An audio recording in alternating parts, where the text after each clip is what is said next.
If you grew up in San Antonio, you've definitely heard of this place. Now, it wasn't a cute little venue, it was genuinely a rite of passage on the St. Mary's Strip. This is the story of the White Rabbit. The White Rabbit opened as a live music venue in 1996, started by Rick Sciaraffa Jr., inside a building that used to be Joseph's Food Liner, a neighborhood grocery turned concert venue based on what I found online.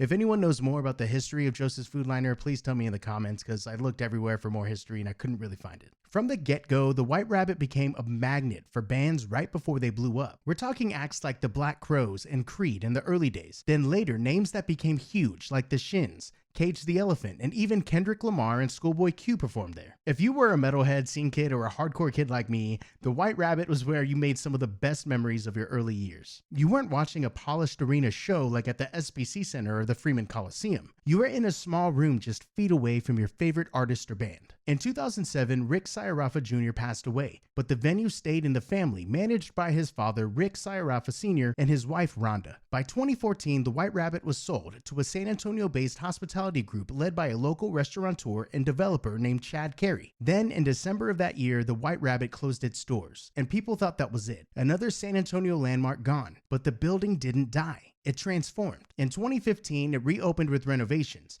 a new sound system, and a new identity. The Paper Tiger. Even the vibe shifted. The old metal bar reputation got a makeover, but the goal stayed the same. Keep it a real live music room. So if you ever went to a show at the White Rabbit, you probably didn't realize it at the time, but you were inside of what would become a San Antonio legend. This is actually where my band in high school played its first show, so the White Rabbit has a very special place in my heart. If you've got a White Rabbit story, please let me know in the comments. I really want to hear them. What was the wildest show you saw there? Does the Paper Tiger live up to the legacy that the White Rabbit had? Let me know in the comments and don't forget to follow.